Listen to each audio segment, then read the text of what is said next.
നമസ്കാരം, ചേസഹരിയാണ്. തെക്കൻ തോട്ട്സ്. ഈ തെക്കൻ തോട്ട്സിൽ വ്യത്യസ്തമായ പല കാര്യങ്ങളും പറയണമെന്നാണ് ഉദ്ദേശിച്ചിരുന്നത്. അതിൽ ഇന്ന് വളരെ വ്യത്യസ്തമായ ഒരു കാര്യമാണ്, എൻ്റെ അനുഭവമാണ്. എൻ്റെ ഒരു കൺകെട്ട് അനുഭവം.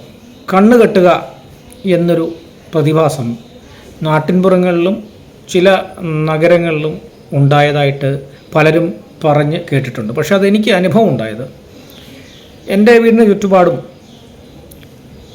പ്രത്യേകമായ കുറേ സ്ഥലങ്ങളുണ്ട്. വീടിന് കിഴക്ക് വടക്ക് ഭാഗത്തായിട്ട് ഏതാണ്ട് 10-25 ഏക്കറോളം വെറുതെ കിടക്കുന്ന സ്ഥലമാണ്. അവിടെ കൃഷിയൊന്നുമില്ല. കിഴക്ക് ഭാഗത്തുള്ള ഭാഗത്ത് കുറച്ച് കൃഷിയൊക്കെ ഉണ്ട്. ആ വടക്ക് ഭാഗത്തുള്ള ആ ഭാഗത്ത് ഒരു പഴയ കുളമുണ്ട്. തട്ടുതട്ടായ ഭൂമിയാണ്. അതിന് താഴെ ഒരു ഗ്രൗണ്ടുണ്ട്. അവിടെ കുട്ടികൾ കളിക്കുന്നുണ്ട്. അതിൻ്റെ ബൗണ്ടറി ആയിട്ട് ഒരു റോഡ് പോകുന്നുണ്ട്. അവിടെ ധാരാളം മരങ്ങളുണ്ട്. വൈകുന്നേരം ഒരു 7 മണിക്ക് ശേഷം പരിപൂർണമായ നിശബ്ദതയാണ്. ഇടയ്ക്ക് വല്ലതും ആ റോഡിൽ കൂടെ ചെറിയ ഏതെങ്കിലും വാഹനങ്ങൾ പോയാലായി. നാട്ടിൻപുറത്ത് എന്നെ സന്ദർശിക്കുവാൻ എൻ്റെ വീട്ടിലെത്തിയ മറ്റുള്ള സ്ഥലങ്ങളിലെ കൂട്ടുകാർ രാത്രിയിൽ ഭയപ്പെട്ടിട്ടുണ്ട്. അതുപോലെ പരിപൂർണമായ നിശബ്ദതയാണ് അവിടെ.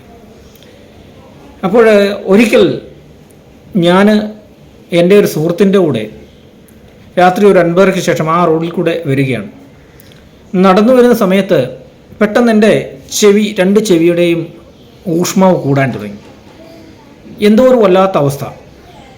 ശരീരം ചെറുതായി വിയർക്കുവാൻ തുടങ്ങി. ഞാൻ മുന്നോട്ട് പോയപ്പോൾ എനിക്ക് വഴി തിരിച്ചറിയാൻ പറ്റുന്നില്ല.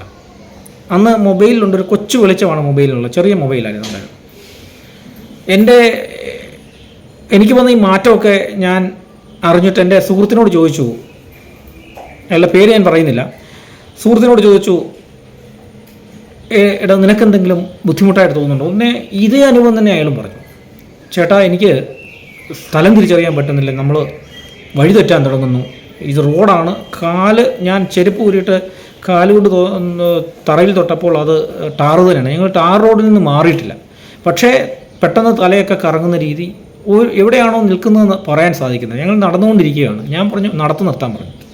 അപ്പോൾ നേരത്തെ എനിക്ക് ഇത്തരത്തിലുള്ള അനുഭവം ഉണ്ടായ സംഭവങ്ങൾ കേട്ടിട്ടുള്ളതുകൊണ്ട് എൻ്റെ അടുത്ത് അന്ന് വീട്ടിൽ അമ്മൂമ്മയൊക്കെ പറഞ്ഞു തന്നിട്ടുള്ളത്, അങ്ങനെ എന്തെങ്കിലും ഉണ്ടായാൽ അവിടെ നിന്ന് പെട്ടെന്ന് നിങ്ങൾ മൂത്രം ഒഴിക്കണം.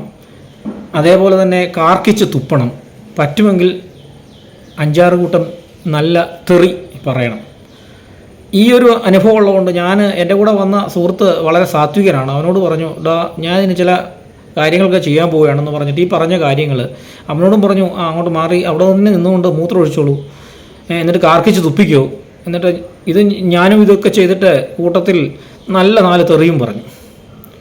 ഒരു 1-2 മിനിറ്റ് കഴിഞ്ഞപ്പോൾ ഞങ്ങൾ പഴയ അവസ്ഥയിൽ എത്തി. അപ്പോൾ ഞങ്ങൾ നിൽക്കുന്നത് ഞാൻ ഈ പറഞ്ഞ തുറസായ സ്ഥലത്തേക്ക് ഇറങ്ങുവാൻ തുടങ്ങുകയാണ്. അവിടെ ഇറങ്ങിയിരുന്നുവെങ്കിൽ ഞങ്ങൾ അവിടെ വഴിതെറ്റി നടന്ന് വേണമെങ്കിൽ ഞങ്ങൾ ആ കുളത്തിൽ വീണ് പരഗതി പ്രാപിച്ചേനെ. അപ്പോൾ എൻ്റെ അമ്മൂമ്മ ഈ കാര്യം പറഞ്ഞു തന്നതിന് ഒരു കാരണമുണ്ടായിരുന്നു. ഇത് എൻ്റെ ജീവിതത്തിൽ 2ാമത്തെ അനുഭവമായിരുന്നു. ആദ്യത്തെ അനുഭവം എൻ്റെ വീടിൻ്റെ മുൻവശത്ത് രാത്രി ഒരു 8:30 ആയപ്പോൾ ആരോ വിളിക്കുന്നത് കേട്ടിട്ട് പടിക്കൽ ഞാൻ ചെന്ന് നോക്കിയപ്പോൾ, ഞാനും എൻ്റെ അച്ഛനും അമ്മയും കൂടെ ചെന്ന് നോക്കിയപ്പോൾ ഒരു ചേട്ടൻ, അദ്ദേഹത്തിൻ്റെയും പേര് ഞാൻ പറയുന്നില്ല, ഞങ്ങളുടെ ബന്ധത്തിൽ തന്നെയുള്ള ഒരാളാണ്. അദ്ദേഹം മദ്യപിച്ചിരുന്നു. അദ്ദേഹം വൈകിട്ടൊരു 7 മണിക്ക് ശേഷം ഈ പറഞ്ഞ റോഡിലൂടെ വന്നിട്ട് ഈ പറഞ്ഞ പറമ്പിലൂടെ 1.5-2 മണിക്കൂറോളം ആ ഇരുട്ടത്ത് കറങ്ങി തെറ്റി നടക്കുകയായിരുന്നു. അദ്ദേഹത്തിൻ്റെ മുന്നിൽ വെളുത്ത താടിയുമൊക്കെയുള്ള ഒരു പ്രായമായ ആളുണ്ടായിരുന്നു അദ്ദേഹത്തിൻ്റെ മുന്നിലെന്നാണ് അദ്ദേഹം പറയുന്നത്. അപ്പോൾ ഞങ്ങളുടെ വീടിൻ്റെ ആ പടിക്കൽ കൊണ്ടുവന്നിട്ട് അദ്ദേഹത്തോട് പറഞ്ഞു, ഇത് നിൻ്റെ വീടാണ്, നീ കയറിപ്പിക്കോളൂ എന്ന് പറഞ്ഞു എന്നാണ് അദ്ദേഹം പറഞ്ഞത്. ഇതൊക്കെ പറഞ്ഞ ആൾ ഇപ്പോഴും ഉണ്ട്. അദ്ദേഹം നല്ല ആരോഗ്യത്തോട് ജീവനോട് ഇരിപ്പുണ്ട്. സംശയമുള്ളവർക്ക് കൃത്യമായി എൻ്റെ അടുത്ത് ചോദിച്ചാൽ ഞാൻ ആളിനെ പരിചയപ്പെടുത്തി തരാം. അതേപോലെ തന്നെ വേറൊരു അനുഭവം, എൻ്റെ ഈ വീടിനടുത്തുള്ള ഈ സ്ഥലത്തെ രാവിലെ അച്ഛൻ വെളുപ്പിനെ പോയ സമയത്ത് അവിടെ കുറേ കലങ്ങളൊക്കെ പൊട്ടിക്കിടക്കുന്നു.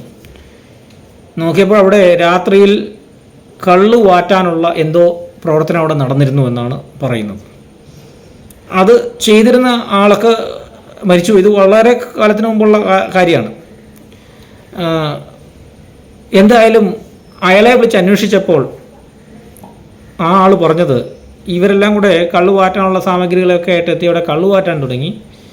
അറിയാമല്ലോ, ചാരായം വാറ്റുക അതൊരു പണ്ടത്തെ ഒരു പ്രാകൃത കലയായിരുന്നു. ഇപ്പോൾ അത് അന്യം നിന്ന് പോയി.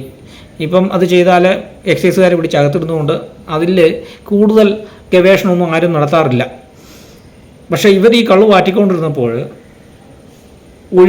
കള്ളു വാറ്റിയെടുക്കുന്ന ആ ആദ്യത്തെ ആ കുപ്പി ഭാഗമൊക്കെ അതിനൊരു പ്രത്യേക പേരൊക്കെ അറിയപ്പെടുന്നത്, എനിക്കതിൻ്റെ പേര് ഓർക്കുന്നില്ല, തലേന്നോ അങ്ങനെ കണ്ടാ പറയുന്നത്.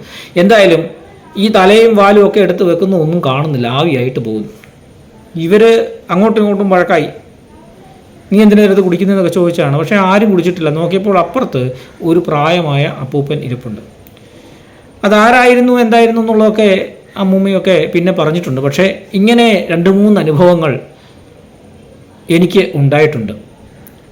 മുഴുവനും ശാസ്ത്രത്തെ അടിസ്ഥാനമാക്കി അപഗ്രഥിക്കുന്നവർക്ക് ഇത് ഒരു അന്ധവിശ്വാസമോ വിശ്വാസ കൂടുതലോ എന്തെങ്കിലുമൊക്കെ പറയാം. പക്ഷേ ഇതെൻ്റെ അനുഭവത്തിൽ, എൻ്റെ ജീവിതത്തിലുണ്ടായ സംഗതിയാണ്.